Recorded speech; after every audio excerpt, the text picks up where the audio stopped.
everybody. We're going live on the Mozone with Mr. Robert Lovelle Rooks, award-winning author, while he's fussing about his missing lemonade, having a domestic. This is so hilarious.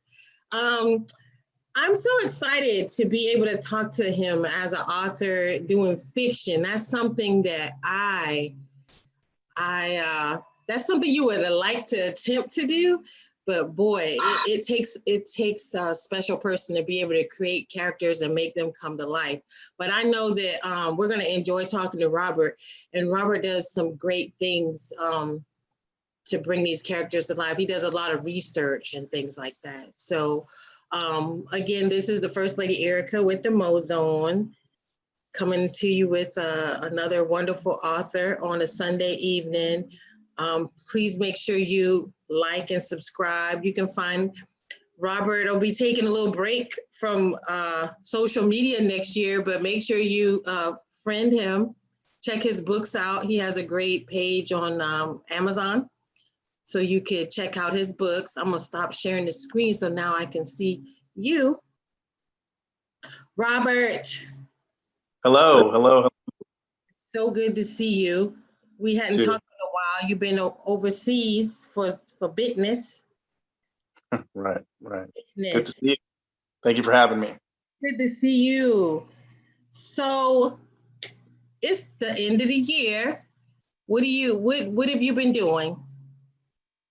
Oh, first I did want to say thanks for having me and thanks for sharing a little bit of your light with me. Yes. The end of the year, what am I up to? Yeah, what's next for Mr. Lovelle? That was the title of this. What's next? Because I know you told me, you got your blog going. You're gonna do it at the end of the year. Yes, as you know, I blog monthly on WordPress. But every December, right after Christmas, I give everybody the Christmas present that they didn't ask for, which is my year-end blog. And it seems to be one of my most popular things that I do on WordPress because everybody likes to come by and just check out how bad my year has been and just really indulge in my misery and some of my triumphs. But I give everything, the good, the bad, the dirty on there. So I'm working on that right now actually, and I'll be posting it up right after Christmas as usual. So is it like a rant or what is it?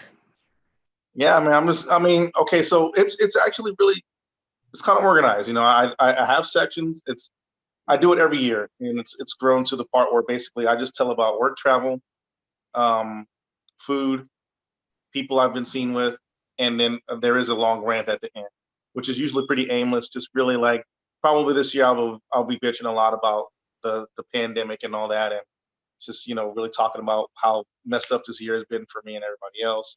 But everything else will be like it always is. I'll tell you all the places I've been to, whether it be different states or different countries, any special projects that I've worked on professionally. Then I have a whole bunch of food pictures because I am a foodie. I'm not exactly a food blogger, but I might as well be. So I got a section for that.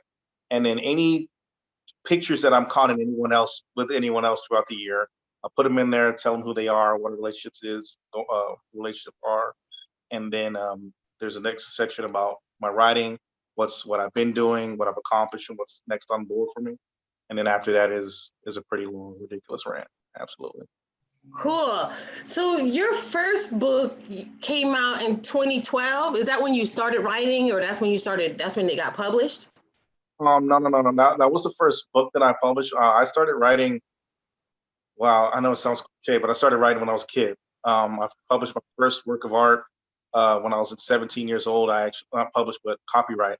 Got my first copyright license for a work of fiction and a poetry book when I was 17 years old. I was in Germany, and I did it old school. That was back before the electronic sign. I had to mail it into the Library of Congress, wait 9 months, and then get the copyright license back. Wow. I did that. And then since then, I haven't really published anything since then until 2012 when I published Truth at Distance. Wow, that's wonderful. So you said Truth or Distance? Truth at Distance. Truth at Distance. And what was that? What was this book about? Truth at Distance. That was the first book in a 3-part series called the One Life Stand series. It was just my crack at kind of getting my feet wet at book writing and storytelling. It was a romance comedy type of thing. When I read it, I still think it's funny, but of course I wrote it. And it's just like, real life stuff, literary fiction. And it was in 3 separate parts, and everything went from there. Cool. I mean, at this point, you could still turn that into a Netflix movie, or a show. You know what I'm saying? It's funny how you write something back then, and it can still be used later.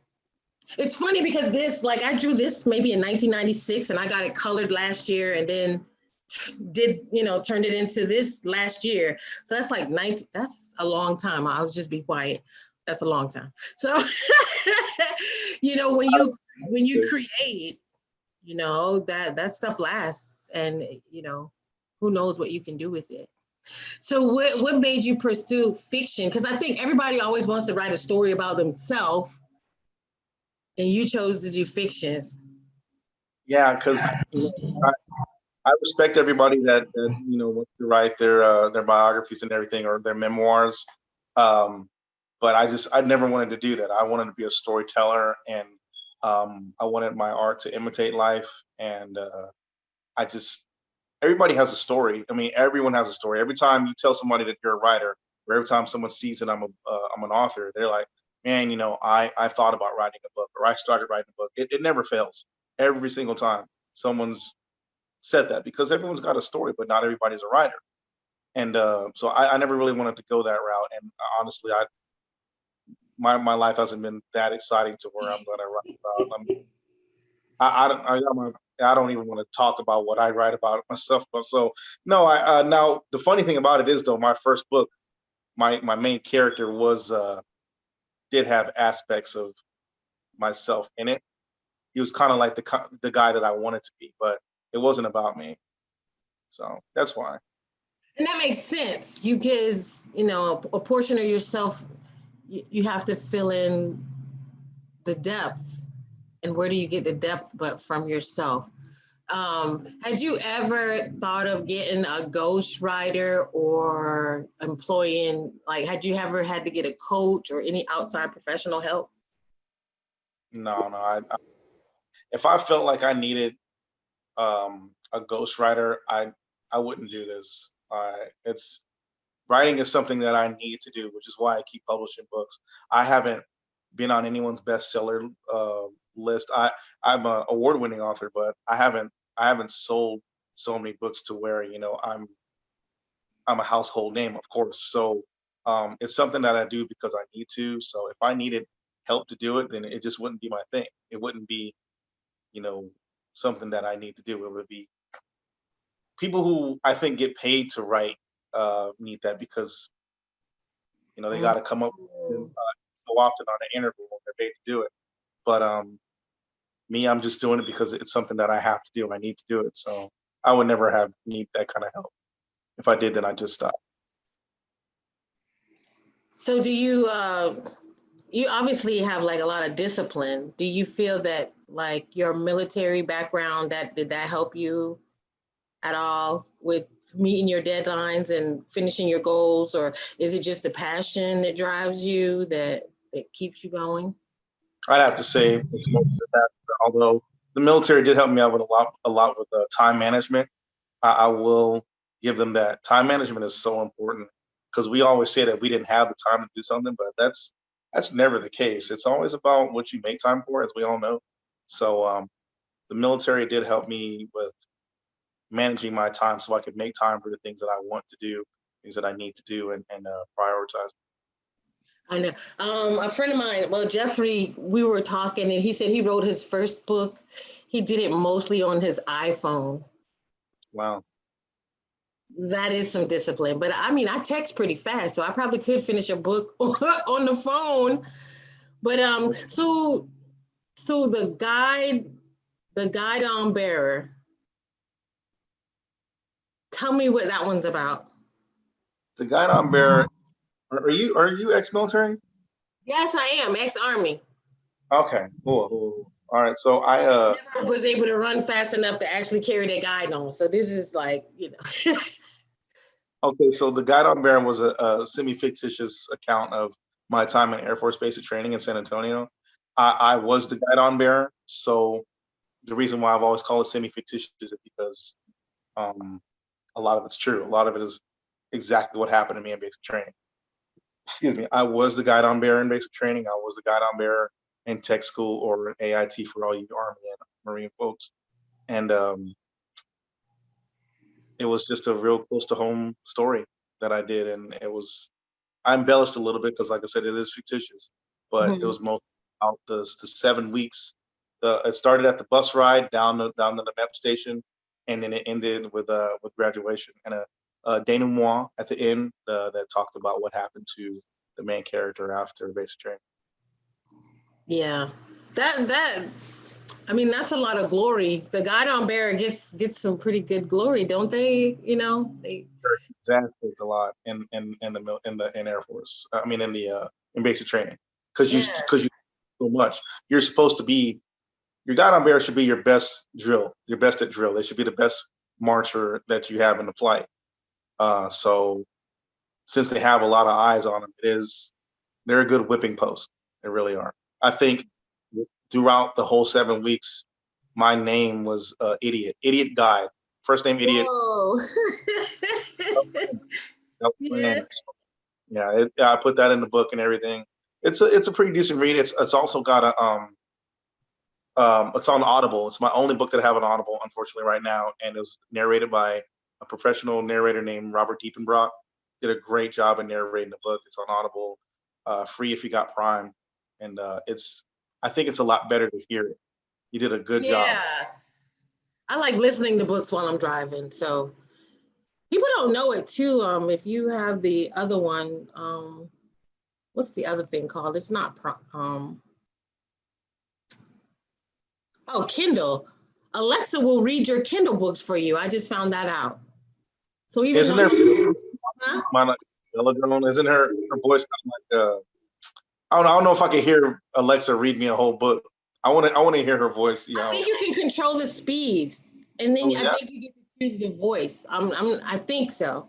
I'm Okay. comfortable with it. I'm okay with that. I'm okay. Okay. Anything to help me get through a book, I have to cheat. So I was going to say too, even with our guide on bearer, like as we're marching, that person has to run around the whole group as we're marching. So they got to be like way faster and have a lot more stamina than the rest. Did they do that? They don't You do guys that. much in the army. No, we didn't do that crap. Okay. Okay. Doing Okay. way too. No, man. All we did was march. If they decided to smoke the whole flight, um, the guide on bearer had to do something special, like hold the guide on at present arms the whole time they're doing push-ups or whatever. Hold it above his head the whole time. We got tortured in a special way. Got Whenever it. So personally lucky. We're gonna work our way through it. Personally lucky. What's this one about? that was the second book, second story of the One Life Stand series. One last stand. So it's continuing. And an invasion of the most sacred. Uh, Invasion of the Most Sacred is my fifth novel. Oh my God, I'm forgetting the name of my books. Truth at Distance, Personally Lucky, and Best Broken Promise. Best Broken Promise. Those were the three stories in order for One Life Stand. Then came The Guide on Bearer in 2014. Then at the very end of 2016 was the Invasion of the Most Sacred. That's my most celebrated, most sold, most reviewed uh, novel that I've written. It's the one that I got the award for, and it's it's the it's the go-to whenever I start talking about my work. Even though Filipina, I think, was the best written, and it was my latest work. Invasion is still the one that people rave about the most. So this sounds like abuse. What's that? It sounds like abuse. I don't know, invasion of the most sacred, I thought.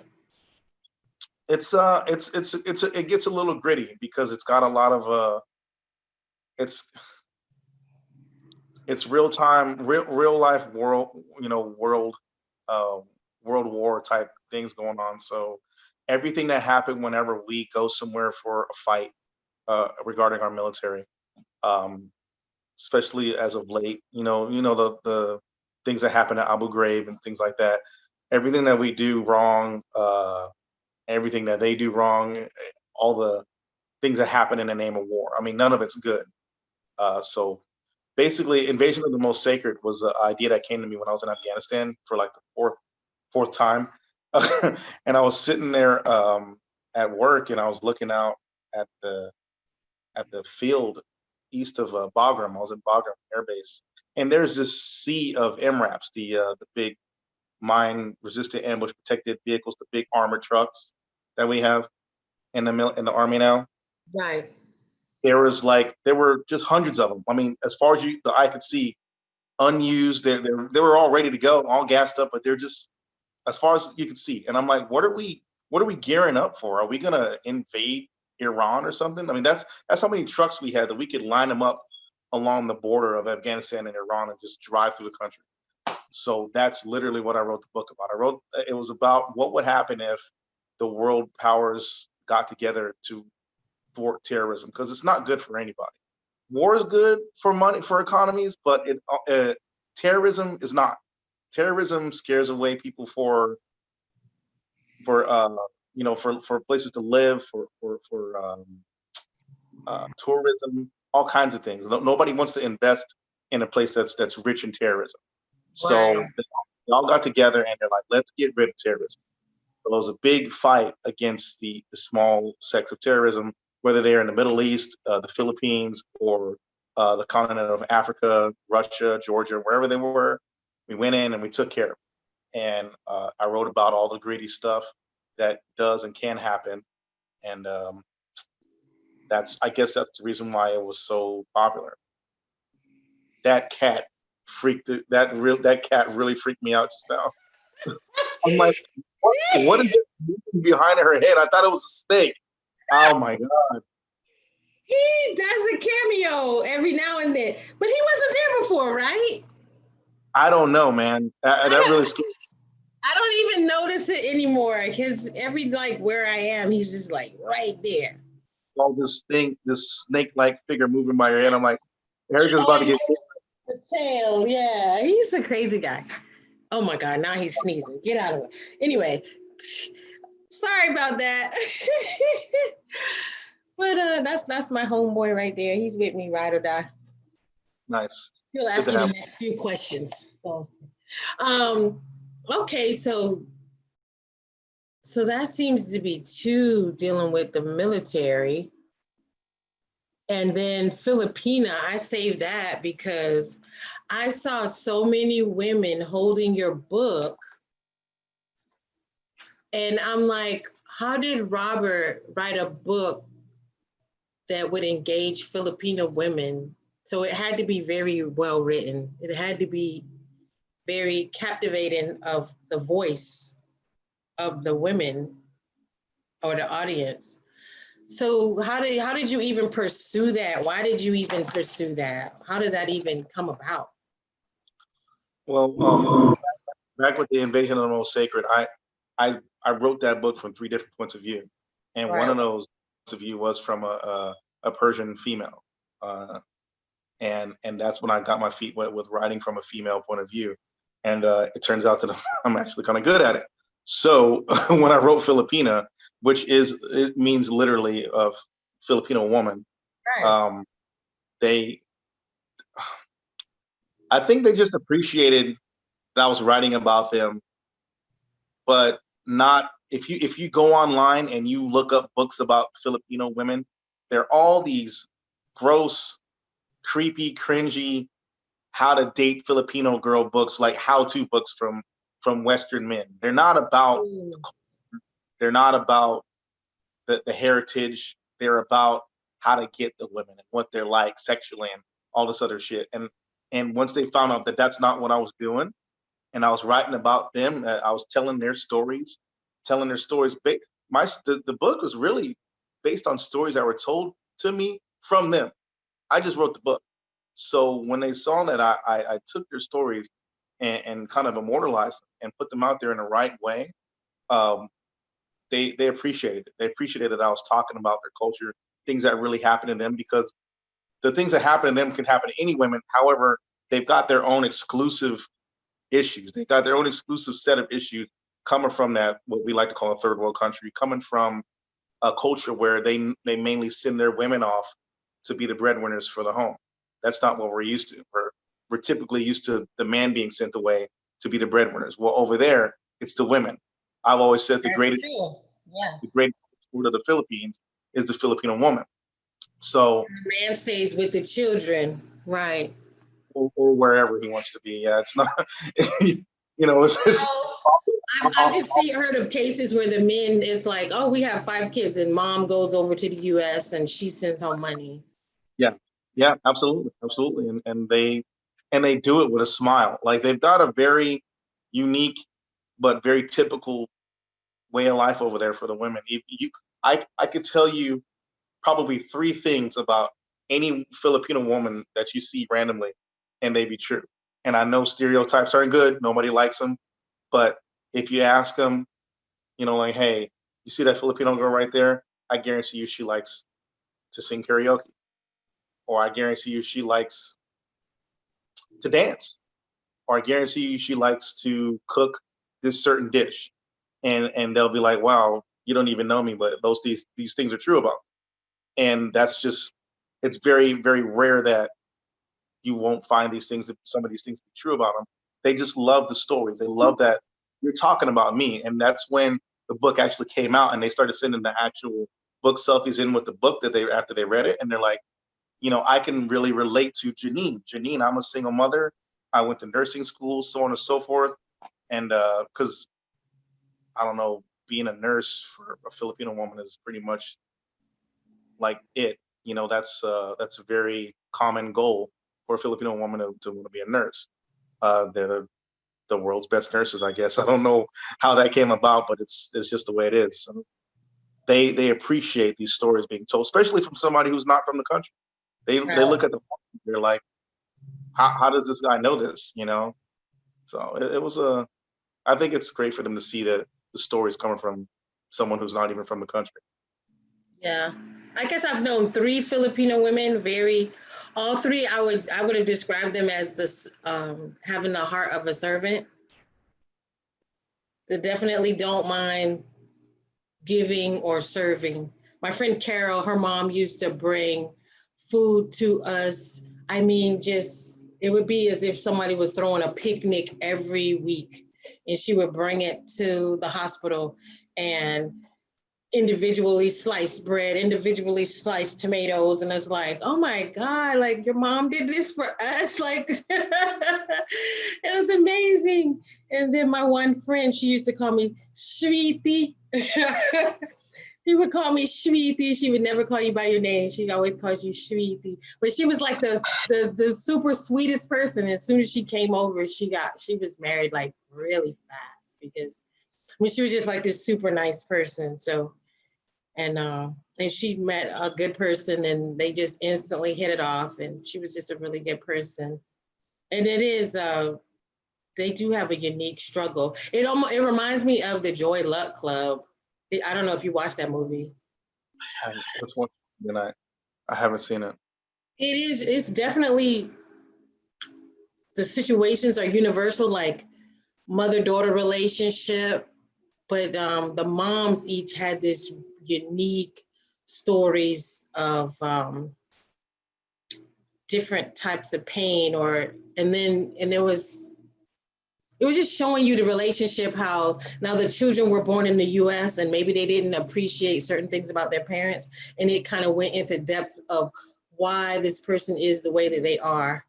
And then I could watch it like once a year and cry every year at this movie. So you should watch this movie. But it kind of sounds like, what you're saying. And of course, everybody wants to have a voice, and just to know that it's not something raunchy about how to date you or how to manipulate you, I can imagine. But I saw how many women just put your book up, and I was like, wow, this is amazing that you were able to tell this story for them. So I definitely wanted to hear more about it. You're working on a new book now? I am. And you look so in pain when you say it, but I am because I was in Canada last year, sitting in my hotel, and I had been having a hard time in the dating game. It was a special hard time that I've been having since I got divorced a few years ago, and I was just tired of it. I was so tired of it, and I just broken up with somebody who I was really kind of enamored with, and I'm like, you know what? You know how people say I've written the book on that. Like, people could be like, yeah, I wrote the book on I don't know, being the ugly duckling of my family or whatever. I could write the book on that. I can write the book on heartache. That's what I was like, you know what? I'm going to write the book on heartache. I'm going to write a book, and it's called Closure. So, and closure is just basically the synopsis for closure is the things that can happen when closure isn't achieved, the things that can happen when closure isn't sought out or achieved after a serious breakup. And it's also going to be uh, re- realistic fiction. Um,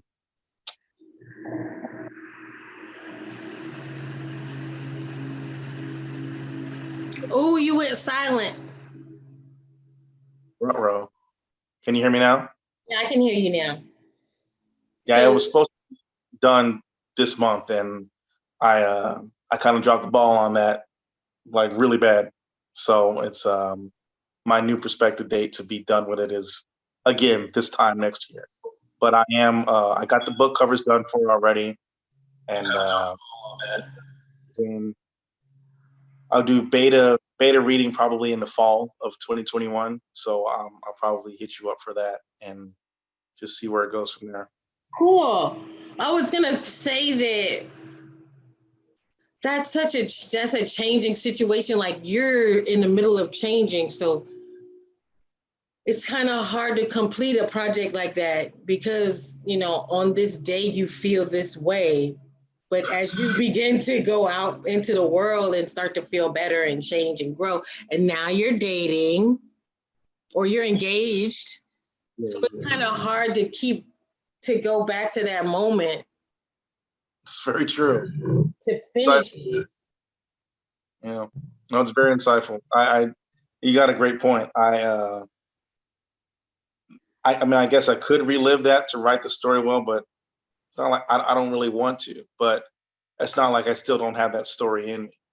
But it Right. is in order to be happy with this special lady here who did just drink all my lemonade. Um, to go back and write a story about um, you know about hurting and wanting to hurt somebody because they hurt you. It's really hard to write that right now, but I'm gonna give it a shot because I feel like it's a good story, and I feel like with the way the dating world is right now, I don't know if you know, but it's rough out there, man. It is rough. So I know there's gonna be a lot of people who can relate to that one as well.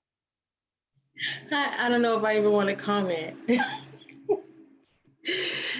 don't know. These days, you feel like the runaway bride. Like you don't want to get too. I don't want to get stuck. Like, oh no, wait a minute. I don't want to get stuck. Because once you get hurt, you're like, I don't want anybody to blow my life up. Because just the same thing that you're saying, it affected your writing. Like even though you chose to write about it, that breakup affects, can I get up in the morning? You know what I mean? Can I smile today? Or can I go to work and be a certain way? So it's messy. And so I know, well, you might end up writing a book with me. I could tell you some stuff like, but it's hard to allow yourself to build these levels of depth in a relationship when you know that it can affect all these areas. So you become a little very much reserved. And I can say this too, because I've been working on heart chakras, like opening up your chakras. And recently I had to deal with, letting go of some things funny thing though, the thing that really went, I didn't realize the thing that went the deepest in my heart was the hurt from a family member. That when I let it all out, I mean, I let it out with no levers, no boundaries, and just was like, ah. I told my son, I said, ignore your mom because I'm gonna say some stuff. And I was like in the backyard, like, you broke my fucking heart! Like, ah! And it felt like a sword was going through my throat and my chest. And that was from a family member. So I was like, wow, if I had that much pain from a family member, that probably closed me off to not even be able to be touched that deeply by a person in a relationship, because I already had all this pain just from a family member for so long. But, this wasn't supposed to be about me, but I'm just, the pain of that. But now you're in this happy spot. So it's kind of hard it's really hard to dig back. And I think that's why a lot of people, when they have love songs or when they write poetry, it's better for them to stay in that state of being. Correct. Yeah. But we can't have you like that. We got to fix you back up. So you might have to start another book. Well, I mean, if I know you've been through my blogs, there's 3 on the docket right now. I've got Closure, which was really something I wanted to get done right away. There's the Disciple of Takeda Gene and Into Gardens Which Rivers Flow. That's the one I'm excited about too. I wrote about all these in year-end blogs for the last 2 years, and I was hoping to take 2021 off from work and just finish all 3 of them. That was the plan until I met Miss Lemonade over here, and now everything's. So I don't know, but something's got to happen because I want to publish at least one of these books next year, but I don't want to half-ass anything. I want everything to be the way it's supposed to be. So I'm pretty certain that one of them will get done. So what do you encourage people to do when they have writer's block themselves? Like, do you have a method, something that your go-to thing to help you get through this? I do. They asked me about this at the panel discussion that I did last year in Dallas at the dog meet. The Big Ask, that was the name of the panel, and that was one of the major questions. And what I do is not too much of a secret. I read a book. I go back to where it started for me, which was reading. I love reading, so I think the best way to get back on track with writing is reading. If you're a writer and you read a book, you can't not want to write something. That's how I feel about it. So if I finish this, I'm reading a book by Terry McMillan right now, and I feel like whenever I get done with it, I'll get started. When I wrote Invasion of the Most Sacred, which is my most celebrated book, I read 15 books that summer, and I went ahead and knocked that book out, and it turned out to be a pretty good work of art. So it's something that I do now religiously. If I'm at a point where I can't write anymore, or I'm under inspired, I'll go ahead and read a book, and it kind of resets me into, what's important.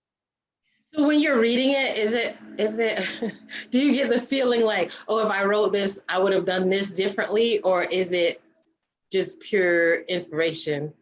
It's just inspiration. Like, I love a good book. I love reading. I don't think I've actually ever read a book that I don't like, because it's just something that somebody sat down and took the time to write. And there isn't a single book, I don't think, in the history of man that you can't learn something from. Even to something that you didn't want to know, you got to learn something from any book, I believe. And when I'm reading it, it just kind of fills me up with this feeling like, wow, it's like I need to get back out there and write something, because that's what I'm supposed to be doing. I don't know exactly what the science is behind it, but I know that whenever I get done reading a book, I want to write something. So have you had to handle any negative criticism?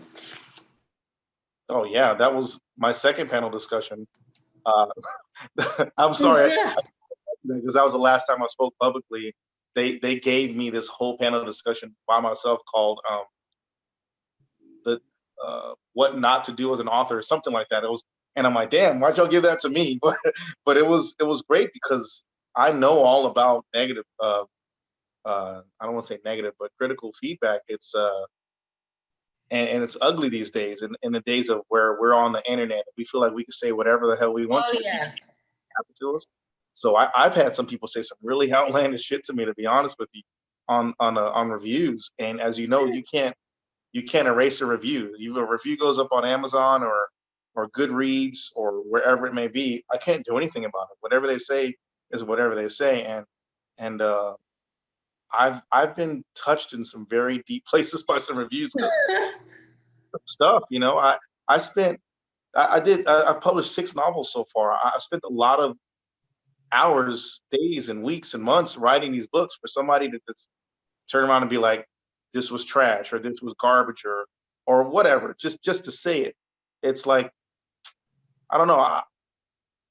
It's one of those things that I feel like if somebody ever said it to my face, it'd be a misunderstanding because you don't do, if you don't like my stuff, which is fine. There's gonna be some stuff that you don't like. I had a woman come up to me at my first book fair in San Antonio. She's like, "Do you have any books about dragons?" And I looked at her. I'm like, "No, no. These are all my books here. I got Oh. a series. I've got the Guide on Bear. That's all." And she's like, "So no dragons?" And I'm like, "Sorry, no dragons." And she just walked away. Yeah, I'm She's like, not a library. I'm just me. "I just wrote what I wrote, you know." But like, not everything's gonna be for everybody, and that's what I learned that day. Like, some people just like one thing. There's nobody out there. Whenever people ask somebody, "Who's your book for?" and they say everybody, it's bull. No one's written anything that's for everybody. And and I know that the Dragon Lady, she embodied that. She didn't want to read anything unless it had dragons in it. So I dig that. If you pick up someone's book and you don't like it, then you don't like it. But just because you didn't like it doesn't mean it's trash. You know what I'm saying? So Yeah. I'm over it, but at the same time, I really don't like it when people do the whole I'm gonna trash your art because it wasn't my thing. But I know people are cruel. People are. Anytime you go do something, there's gonna be somebody who wants to People try to are rat. 10 times more likely to tell you something negative than the people who are going to say something positive. It's funny. It's kind of just like Facebook likes or whatever. Plenty of people might like what you say, but they don't say anything. Right. Versus the guy that wants to say something negative is 10 times more likely to comment. Absolutely. And Absolutely. it's so weird. I think T.G. Jakes told a story about that, how he was writing for a financial column or whatever, and he was it Time Magazine or something like that? He was writing and he got these negative comments and he stopped writing completely because of the negative comments.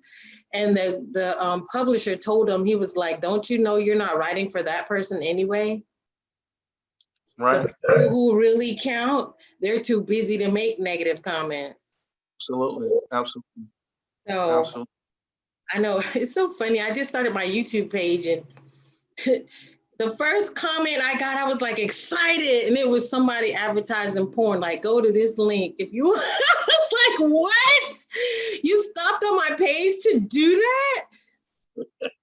Then I had interviewed Tim Sanders about credit, and underneath it, it was a guy who was saying, "Well, if you really want to get help with your credit, go to so and so." So it was like, you just wanted to post about another person who's doing business, doing credit.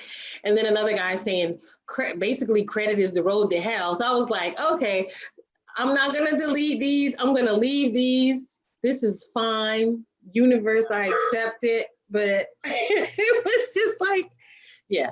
So that means you're living a normal life then. You're living a normal life.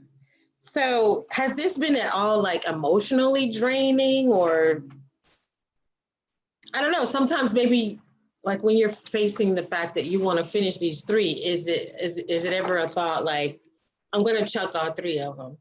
Or No, no. I feel like I'm failing. I feel like whenever I tell people I'm a writer and I'm not literally writing something or currently writing something, I feel like I'm lying. And lying is I don't do lying. So it makes me feel like I'm failing at what I say I am. Um, Even though I keep up with my blog, which is the only thing that keeps me from literally, not literally, but figuratively imploding uh, inside of my self-esteem or whatever, is the fact that I am writing a blog, which is a big deal to me still. But I'm supposed to be writing books. I'm an author, and I'm supposed to be telling stories, and I'm not doing it. So it's not. It's emotional. I wouldn't go that far. Aside from some of those reviews at the time when it first happened, they did make me emotional. As far as not meeting my goals with these books so far, I know that if I were supposed to be writing them, I would be writing them. I feel like um, maybe there had been some things going on in my life that took precedence over me finishing these projects, or I wouldn't have given them the attention that they deserve. And for me writing my seventh novel, I think that that's most important, is that I'm writing and polishing these things as good as I can. So it is definitely something that I want to get back into immediately. So I keep my manuscript up on my laptop and on my cell phone here all the time. My background screen on my phone is the book cover to closure, just to remind me, hey, you need to get to work on this novel, on this manuscript. So it's a little trying, but I'll definitely, I'm never gonna throw any. I think they're too good of ideas for me to just say I don't want to ever publish them or finish them. So I'll get them done. Absolutely. Yeah, it's kind of going with the ebb and flow of the situation. But the funny thing about it is, though, with this whole pandemic, you would think that people got more time to write. And that's the bad thing about it, is because it's kind of true. I haven't done nearly as much as I normally do every year, because hell, I've worked maybe half this year, and even when I'm at work, I don't really do. I don't know. I don't want to say I don't do much because this is public, but sometimes I have some downtime to write, and I just haven't been doing it. So Basically, you're not perspiring at work with beads of sweat coming down and foreheads not unless frantic. So basically, yeah, your every moment is not occupied.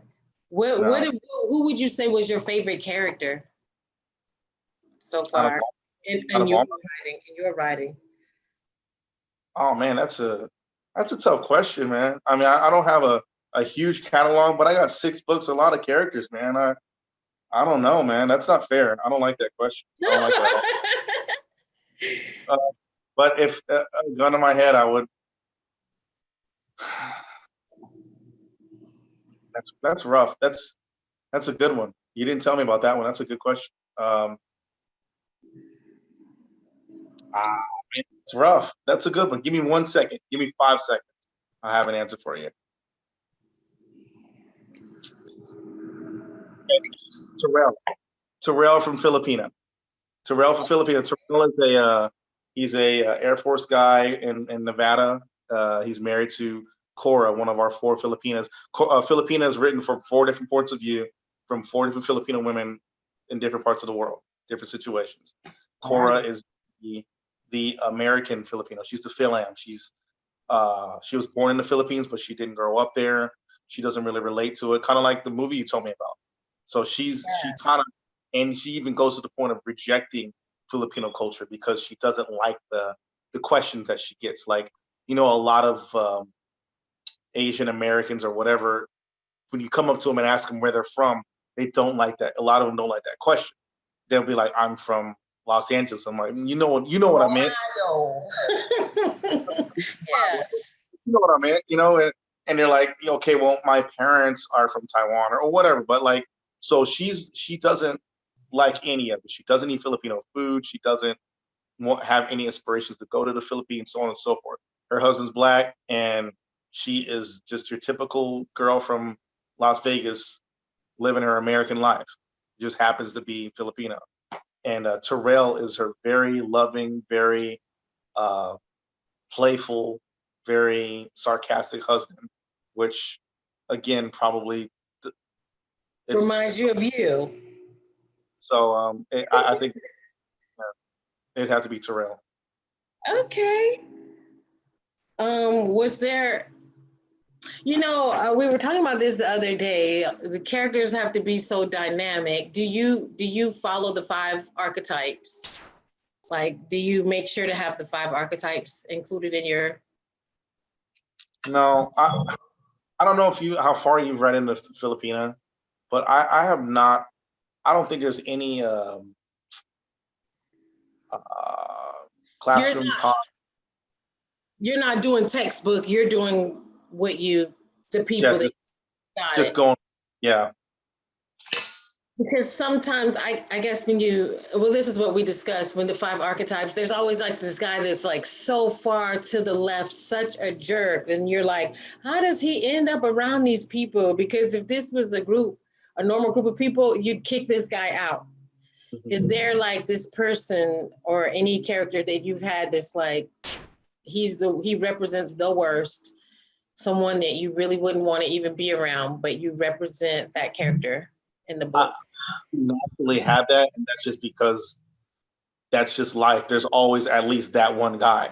So there's one in Filipina, and it starts out with him. Actually, the prologue starts out with a big, fat, obnoxious, loud American guy in the airport in Dubai, talking on He his cell has phone. red hair. Did I say anything about his hair? I got to go back and see if I mentioned his hair or not. Okay, sounds like a redhead, like this obnoxious redheaded guy. Anyway, I mentioned his shirt, how it was unbuttoned a little bit too far down, and you could see the taco meat. And I talked about his whole outfit from the sandals all the way to the shirt. But I'm not certain if I mentioned anything about his hair. That's a question. I need to go back and read that. But yeah, he was definitely one of those people who it's just like this guy is a total dick, and I don't see why anybody, like, who's he on the phone with? Who wants to actually talk to this guy? So I did have to put one of those in the book. Of course, there's always one. There's always at least one. yeah. It's always one. I used to work with one, and he drags one foot at the. One of his front teeth fell out, and I'm just like, Oh, yeah, this karma. wow, that's rough. Yeah, he was a real jerk. Yeah. So, it's good you got one of them into audiobook. You plan on getting them? Are any of them translated into any other languages and stuff, or? Invasion and the only two that I was looking to translate.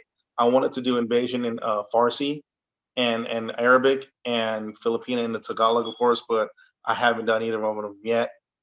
They're all have some form of tangible book, whether it be paperback and hardcover.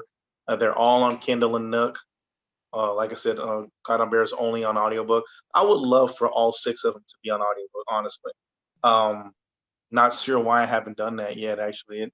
It's a fairly easy process with Audible, to be honest. So the problem with Invasion and Filipina, there are accents. There are accents and there's genders that I'd like for there to be in. So So you'd have to get a professional, yeah. and they'd have to be several people doing it. I think. Yeah. I don't think that one person could do the American and then do the Persian women, and like there's Invasion went through a lot of countries. Invasion of the Most Sacred went through Iran, it went through Afghanistan, Israel, States, India. It was a lot. So I would like for the accents to be there, and then with Filipina, I would love for it to be read by a Filipino person, because there's a lot of the Tagalog in the book. So It seems like, would you ever want to make these into stage plays? I wrote my first 3 books as I was like I was wanting them to be movies, honestly. So movies, stage, maybe no, because I know nothing about it. But I figured they all translate very, very well into films, honestly, for sure. And I think some people are doing, well, I guess they were doing this over the summer. Some actors were reading pages. So in their prospective locations, they were all reading different pages. Seems like something you might. If I knew myself up for that. How to get yourself up for that? I really would. That sounds exciting. That sounds like something. Let's put this on the checklist. We're gonna write that down. Yeah, for sure. Let's do that. Yeah. I would like to look into that and see if there's any way I could throw my name in the ring for that. Yeah. I know there's an acting group out in Atlanta, and that they were not able to meet to do stage work, but they were doing some stuff like that. So we know you're gonna do the end of the year rant, and you're gonna take a break. You're gonna take a break at the end of at the first of the year? Cleanse, detox, or? No, I'll continue. And I'm really hoping to be working heavily on one or all three of these novels. Oh, but social media wise, you'll be taking a break though. Oh yes, social media. Yes, definitely. Social media is me and the lady are taking a hopefully what it's going to be a year-long break off of. Oh wow, a year. Real clean. What is this for? What is that for? And it's definitely not just about one thing. I know that I know one thing is that I hated the fact that the last two women that I was with, our relationship was public. And when I'm in a relationship, I'm so confident about it. Like this is mine, this is it, So when you do break up, I'm not gonna go silent about it. Obviously, we're not together anymore. But it just sucks looking back at your social media and you see this person that you thought you had everything with, and then you don't. I don't. I want to do this organically, and then by the time, if this girl's still with me by then, I think it's pretty pretty solid. Okay, so this is a personal testimony to you guys' life, basically, not. I'm sorry. So this is more of a personal testimony with you guys' life. Yeah. I know some people do it for different reasons, maybe spiritual or different, Well, that's the thing, because her and I both like sharing. The girl is always sharing something on her story. So this wasn't like an easy ask. This wasn't an easy thing for either one of us. We're both. I'm on there for my books and for my writing and for general sharing. She's on there because she used to have her own clothing line. She used to model, and after that, she's just one of these typical people who has to show everybody where she is all day, every day, what she's eating, all that stuff. She's one of those. So and we're like, why don't we just live, and why don't we just cut people out, and the ones who really need to be there, they don't need social media to stay in contact with us. So let's just take that aspect out of our lives that really does take up a lot of time. You find yourself scrolling at the dinner table when you go to Red Lobster, and like, why are we scrolling through Facebook? Why aren't we talking to each other? You literally find yourself on your phone a lot less after you take social media off. I did 6 months off last year, and it's like sometimes I have to look for my phone. When you're on social media, most likely your phone's always on you, but when you're not, it just sits on the counter until it rings, like it's supposed to.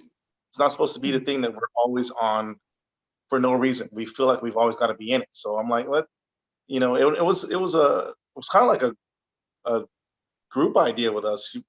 I didn't come up with it. She didn't come up with it. We just were talking about it one day, and let's just get rid of it, And also, I think social media plays a large hand in a couple's demise, or at least a lot of trust issues when you're first meeting somebody, because the window to everything that's out there. It's like you got a guy here, a guy here, a guy there, a guy there, a girl here, a girl here, a girl there, a girl there, and they're just always in your face for some of us. And I know for some, I guess I'm like.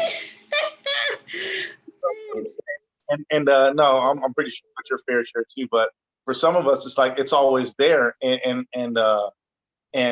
even though you don't have any intentions at all, it still raises an eyebrow with it. When I'm in a relationship, my phone's open. I don't lock my phone. I don't keep the girl out of my phone. If you want to use my phone to call your phone, or you want to use your phone to call your mom because yours is dead or whatever, I'm not, you know what I'm saying? Go ahead and use it. But if you open my phone and you see that I just accepted a friend request from this super hot chick that you don't know, I don't know. Depending on where you are in your relationship, it may raise an eyebrow, and it could go from there. Like it's a lot of unneeded crap that, you know, I felt like, why don't we just get rid of it until you and I are like so solid, nothing could mess it up. So, and it's not needed. I'm not selling anything right now. She's not selling anything, and we're not missing anything. So we figured, let's just go ahead and take the year off. I know, you're always going to be selling your books. Amazon is selling my books. Barnes and Noble is selling my books. So are you running an ad campaign then? Oh no, those things are pretty worthless. A lot of them are. So I'm in an active, inactive book selling mode right now. Like, I still get my little checks from Barnes and Noble and Amazon every quarter, and that's going to happen whether I'm posting a book on Instagram every day or not. But I don't want to be on there every day trying to advertise for my books, and then at the end of the year see my Sorry. Yeah, no doubt. I totally get that. Yeah. I figured her and I were a lot more important. And like I said, the books are still going to sell. They're still going to do what they've been doing. They're still available everywhere. And whenever I get back into it, you know, I'll jump right back in. And hopefully I haven't messed myself up, but we'll see. No, you know, like you said, you went to book fairs before. I guess that would be it. Making sure you go to events, because really the events are where it's at. And, you know, selling online is great.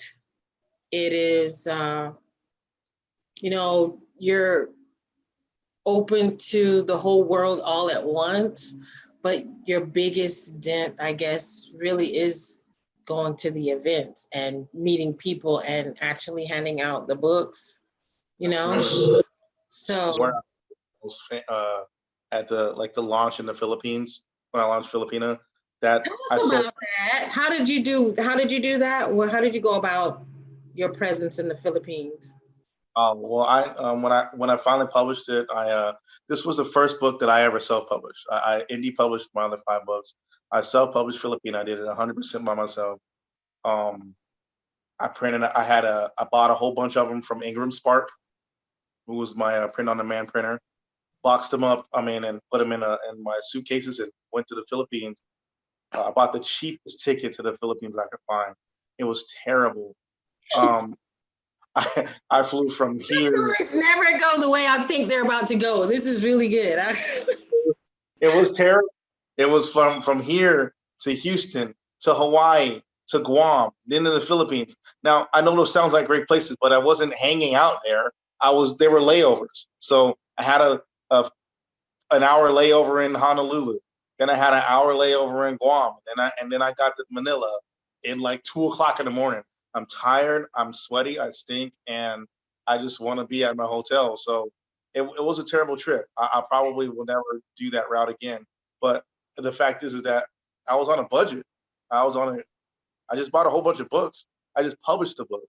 And then, you know, I'm a single dad and I'm not rich. So I was on a real tight budget. I stayed in a crappy condo across the street from the Mall of Asia is where they had the book fair. Huge, humongous book fair there at the SM Mall. And I have my sign here. I had this sign made for that launch, and I took it over there. I took all these books over, and I sold every single one of them. It was a lot of books, and they were just really glad to stay true. I have to say, I kind of felt like that celebrity that I'm not.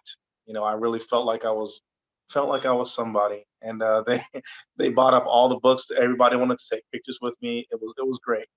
It was a good time. It was one of the top points of my life as a writer, launching the book in the Philippines about the women. So it sounds like an amazing feeling. Well, I mean, just the idea that women in the Philippines were excited about you writing a book about them. I mean, it shows in the pictures. It really does that they were really pleased.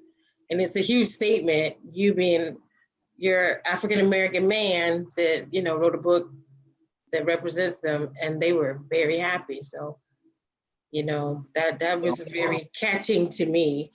And it's cool too that you even took the book to the Philippines. It's like you're like a risk taker. You're really out there. Do you have any book fairs scheduled for this coming year? The go to if the vid hasn't completely messed up book fairs for the rest of eternity is the Texas Book Fair. I want to go to the Texas Book Fair. I've been wanting to go there for 8 years and I still have not gone. I'm from Texas. I'm like the most Texan person anyone wants to know. And I still have not been to our big book fair, the Texas Book Festival in Austin, Texas. So I definitely want to go to that. It's probably going to be in September of next year. And I really, really want to hit that up. Plus, Book Expo America. I would love to go to Book Expo America this year as well, the big ones. So those two I would definitely like to hit. I really would. But I do want to have something new to put out there before I do any more book signings. So I'll do speaking events, I'll do panels and stuff like that. But as far as any book signings and book festivals, I would like to have another book on the table, or at least coming out, or at least ready to beta read by the time I go.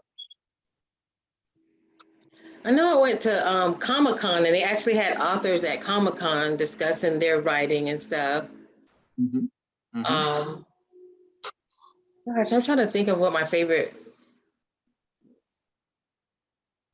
Jay and Silent Bob. They were what movie was that?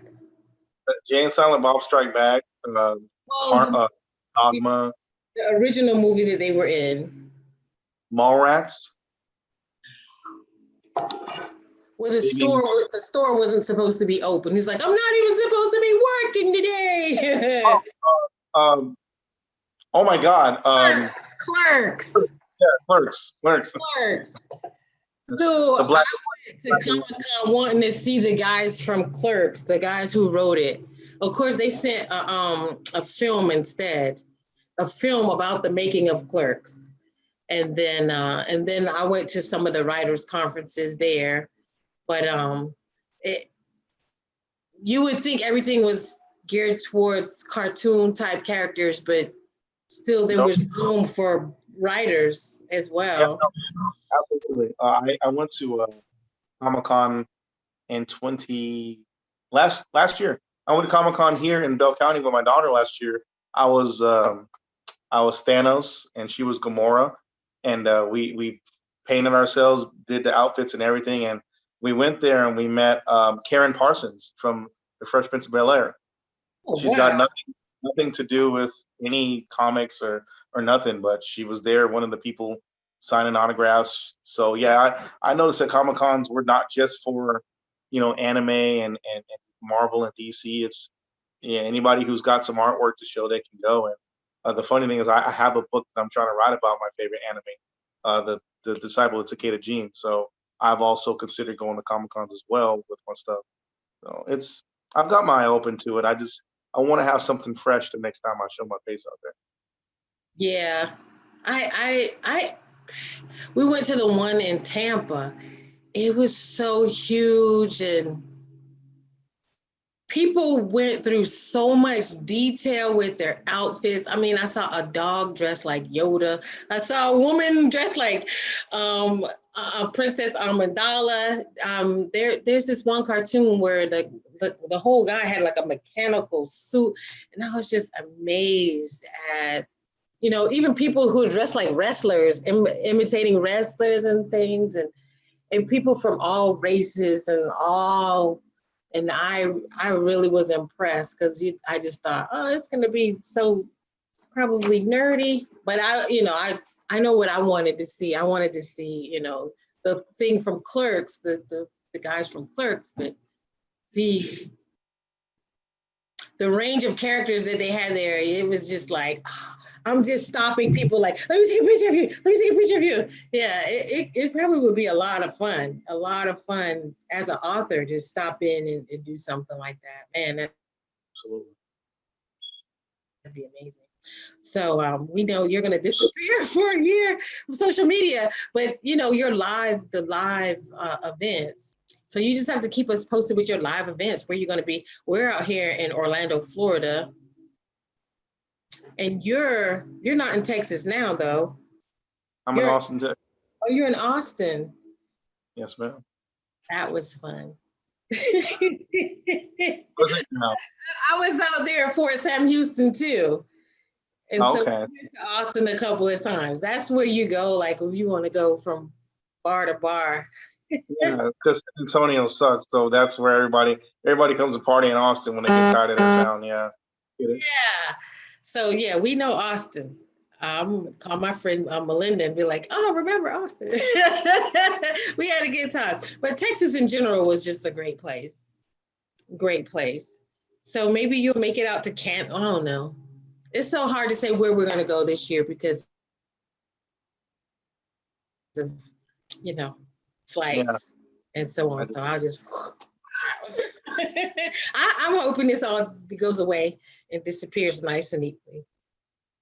We'll see what Mr. Biden does. No comment on that.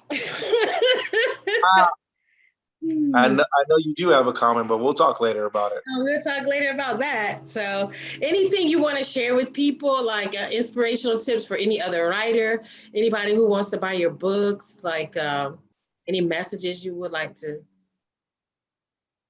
Sure, yeah. To all the writers, just write. I know I've had a lot of writers come up to me and ask me, or people who aspire to write, and ask me how to do all this. I'm pretty sure you've had it happen too. And it's like, you gotta just write first. People always want to worry about marketing, and they want to worry about publishing, and they haven't written anything yet. I'm like, don't worry about publishing. You haven't done shit yet. Write something first. It doesn't matter if it's all put together correctly or not at first. Just write what you want to write. Put it down on paper or on your laptop or on your iPhone or wherever you're writing, and then deal with putting it together, polishing it, publishing it, marketing it. You don't do that first. That's backwards. If you want to write, and then deal with everything later. Right. Don't worry about grammar. Don't worry about syntax. Don't worry about sentence structure. No, just get it down. That's what I was told. Because you kind of go back and you're like, oh, let me go back and fix that. And you'll spend all day like messing with the wrong thing, kind of focusing on the wrong thing. That's what we pay editors for. So I don't worry about that. That's what editors are for. Right. As far as my stuff, I'll definitely still be blogging. So it's not like I'm gonna disappear from the internet. But the events I might pop back on Instagram to maybe do a story to tell everybody. If I'm gonna go do something, I might do that. But as far as me just being on social media, no. But my books, all my stuff is still on Amazon, Barnes and Noble. If you type my name into something, which is something that doesn't give me any money, but it gives me great pleasure, that if you type my name into any search bar, it's official. You're gonna see everything. You're gonna see that little block on the right that says American author Robert Lovelle Rooks, my pictures and my books. All the stuff is gonna be there. So you type my name in anywhere, and you'll find out everything you want to know. If you want to buy a book, want to listen to a book, download it from wherever you get your stuff, whether it be Barnes and Noble or Books A Million or Amazon, it's out there. So do you have one person that you work with for editing? Like, this is my guy, or have you been working with different people? And I have not found that fantastic match yet that gets me a book so polished that I don't get people writing me saying, hey man, you missed an apostrophe on page 99. I'm like, damn man, like, what am I paying thousands of dollars for to have somebody, do what they went to college to do? I didn't go to college to edit. I didn't go to college for English, for none of that stuff. I'm a creative thinker and I'm a storyteller. I'm not someone who is an expert on the Oxford comma or any of this stuff. So like that's what I utilize them for. I pay them for that. And I would love to meet somebody who gets me glowing reviews about how well edited my book. So I really would, but I haven't made that first. Cool. I'd love for you to meet Jeffrey, and not that anything must happen, but just to meet, because I think he does a great job. Do you do like a 10 minutes a day? Do you ever do that? Like try to focus, or is it like if I feel like touching it? Because you got it sitting there. I have done a chapter a day regimen before, because my chapters are really short for my last three novels, and I feel like it was a good regimen to have. Like if you just get down a chapter a day, you'll be done with this book by this time. But I haven't done anything in two Mhm. months manuscript. But that when I'm in it, that's usually what I'm doing. I want to get at least a chapter a day, and Do you ever feel like, oh, I'm going too long? Like some people, maybe they write and they don't know where to break it off, and they're just like writing and writing, and the pages are stacking up, and it's like, wait a minute, end it. no, I've actually been criticized. You've heard of Kirkus reviews. Yes. They criticized me on Invasion for it being so short. So I've been trying to make my manuscripts longer ever since then. The How long reviewer, was it? I have no idea. Like the reviewer, I think they were like it was their first day because they mentioned how many pages were in the book three times in the review, three times. And I'm Hmm. like, this is a review that you were paid $500 to do. So why don't you say what you got to say and then move on to the next thing? Why are you repeating yourself about how many books are in the pages are in the Almost book? like you're cheating, almost like you don't have anything to write. So you, So they yeah. said that I the book was only 296 pages. I'm like, I'm sorry. Well, the story was over. I mean, what do you want me to do? I don't like fluff. I really don't like fluff. I love setting. I love climax and all that stuff. I love everything, but I don't like for people to just make things wordy just to pad a book to make it look thick. I don't like that. So I'm not gonna do it. Well, I've heard of doing a trifecta review, which I don't mind doing that. Have you heard of that? I have not because I find reviews incredibly important. Sometimes I've given away books in the past for reviews. Sometimes I care more about them than I do the money. So because like I want to engage more readers. Well, what do readers do when they first hear about your stuff? They want to hear you tell them about it, or they want to hear what somebody else felt about it. So Right. I want to get reviews. So definitely, I love to talk about that. Yeah. You used to be able to exchange with other artists on Amazon, but now they don't even want you guys to do that anymore. I guess they feel like it's, I don't know, like we're gonna just kind of pile up and review each other's book and just be like, oh, this is the best. Oh, this is the best. And it's like, okay, a lot of people, even if they read your book, don't necessarily want to write a review, or Oh, no, I know it. or like, are they going to discuss characters and imagery, and they're not going to come out with a glossy review because they're not a writer. They're just like, yeah, I liked it, so they're like, it was great, I had fun. Yeah, I like that you brought that up because I have a review on Invasion. Who was there are a lot of people who are just book reviewers. Their Instagram page is I'm a book reviewer. Their website is I'm a book reviewer. And I went to several of these places with Invasion. And one I think she was from Turkey, not Turkey, but I think she was from Turkey. Either way, she made sure she followed the format to where she said, here's without trying to give too many spoilers away, here's what the book is about. This is what I liked about the book. This is what I didn't like about the book. This is what I learned from the book. It was a format. So even if you didn't like the book, you had to follow this format to where it's not just a bunch of shit. You had to Right. you to show that you read it, you understood it, and this is how I really feel about it. You got people out there claiming to be book reviewers, like this guy at Kirkus, who put very little effort into this review.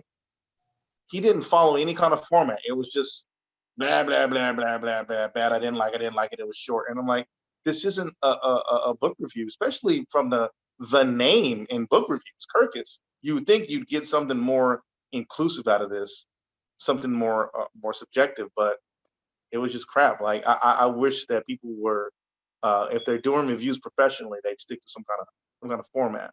So I'm definitely open to anybody who does a fair job at it. Yeah, cool. Yeah, we'll talk about that. We'll talk about that. And so you said you went from indie to self-published. What is indie? What's the difference between? Indie publishing is you got your traditional where you write a query letter to a literary agent, and hopefully they send you some money to write a book. You've got vanity publishing or whatever, where you pay them thousands of dollars and then they do everything. And you got an indie publisher who's a smaller company. They work with you to publish a book. It's kind of like the cross between vanity and traditional publishing, and they're usually smaller, more niche type of publishing houses. And of course, then you got self-publishing where you do everything yourself, which I'm starting to like a lot more. Yeah, your time, save money, and basically what you're worrying about is getting the proper editor, someone to Yeah, set the pages up and things like that. Yeah, definitely. cool. And any more advice for writers? That's it. And try to support other writers. Try to support like you.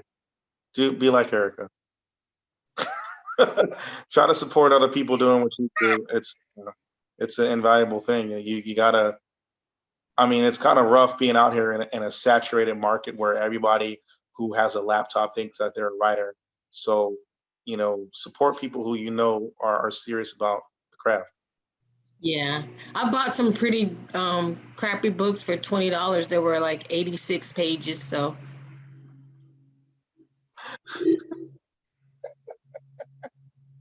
You were a trip. I can't with you. yeah, I won't say who or what, but I mean, I'm like, did you even get an editor? And the typeface is like 14, 16, like really?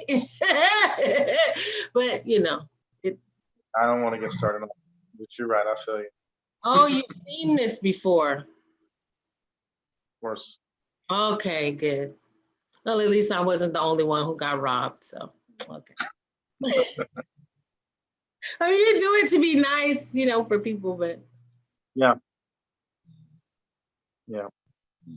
we'll leave it at that. Yeah. Okay, well, this was great. Okay, shout out your website. Let everybody know where they can find your books and your blog, because we want to hear this end of the year rant of everything that went wrong for Robert this year. My blog is at rlrooks.wordpress.com. So it's not back there it's not back there. Not my WordPress. That's my old website actually, so I can't really use this sign anymore. Oh, okay. Whenever I do closure, I'm gonna make myself another website, or I might even buy that domain back, but it doesn't belong to me anymore. Okay, got it. I'm one of those unofficial people who doesn't have a freaking website at the moment. That's sad.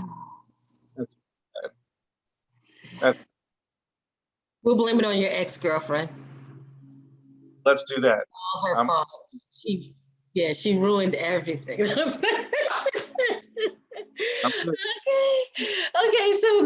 Okay, so that one's gone, but the blog spot is WordPress.com. RLROOKS.wordpress.com. Okay, and so we'll get you to we'll put that underneath the video, and we're gonna have this on YouTube, so remember to like, share, and subscribe. This is for me, this was a summer or a year. It started with a summer, but a year of building content with my friends, sharing information, whether it be writers or virtual assistants or social media editors, or just different people that own different businesses. Me, I'm the First Lady Erica. You might even try Patreon. I don't know, but you got a blog, so you don't really need Patreon. No, I pride myself in having my own. I cut this one off this summer because I just wasn't doing anything. Yeah. So it'll be back. Whenever I get my act together and have some fresh content, I'll be back with everything I'm supposed to have. Yeah. I promise. Well, I'm the First Lady Erica, so here you go. You see, I got my my cool stuff up there. And I'm on Facebook, Patreon, YouTube, but I'm really trying to pump up my YouTube channel. So I need you all to like, subscribe, and share. And there's going to be a lot more to come, a lot more great people, a lot more great content, and I'm totally looking forward to it. It's the Mo Zone on YouTube, and we got the Mo Zone group on Facebook, which that was your aunt or your mom? I don't know who that was. I don't know. I gotta hop. You got to hop in there. But family's in the house to support, so we like that. And we're going to close it out tonight. So have a great week, everybody. I'm still looking forward to the New Year's. Everybody get your resolutions together and just come out of this. What did you call it? Vid or? The vid. The vid. We're going to come out of the vid strong because everybody's been, working on their books and on their websites and on their business.